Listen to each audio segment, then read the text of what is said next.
and unfortunately, one had to be cut.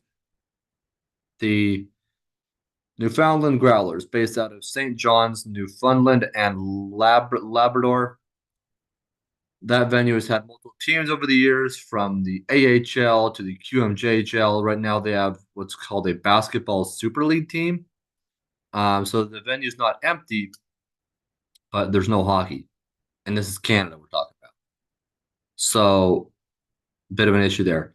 My theory right now, my solution would be for the QMJHL to expand by a team or maybe move a team. I know we're seeing that in the OHL actually, which we'll touch more on during the off season as an off season topic. We have a team moving to Brampton. I think we've also touched on that before. But we'll dive into the footprints of leagues over the off season. We'll really dive into maybe exclusive interviews.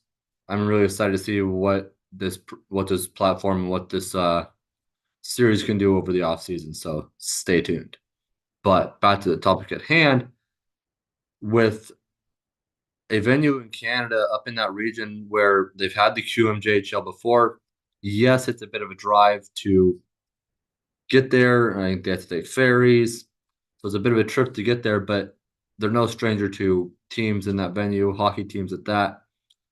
And let's be real, having a basketball team only, there's no NLL, so there's no other tenant. And the two biggest sports right now in Canada, it seems like, besides the CFL, I guess the biggest indoor sports in Canada are lacrosse and hockey. So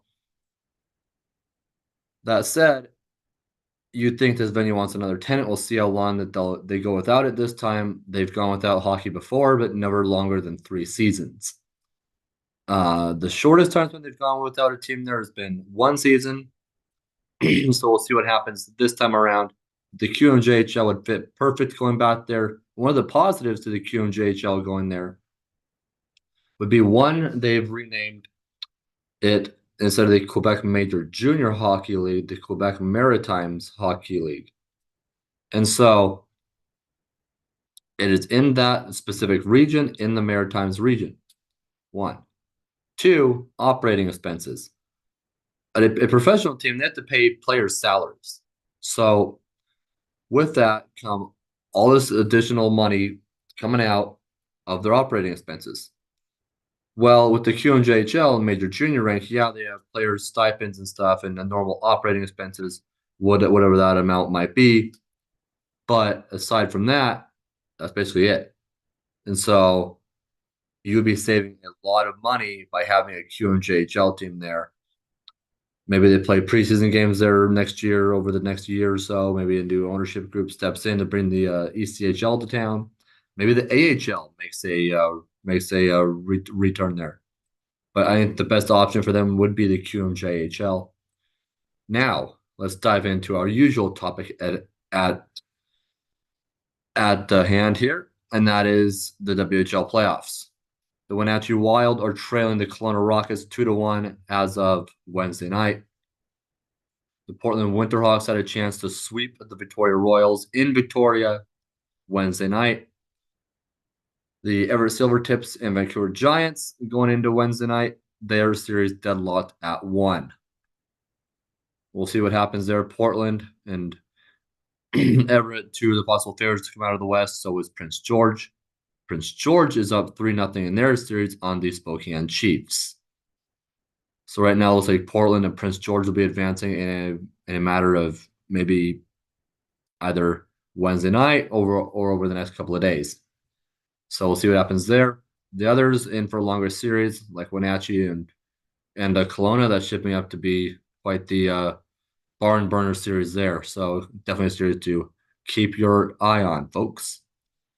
And the folks in Wenatchee clearly enjoying it. It's been really cool to see their social media posts. So best of luck to them. Kelowna, always a very tough opponent. They never go down without a fight. So, and Wenatchee is no stranger to Kelowna teams.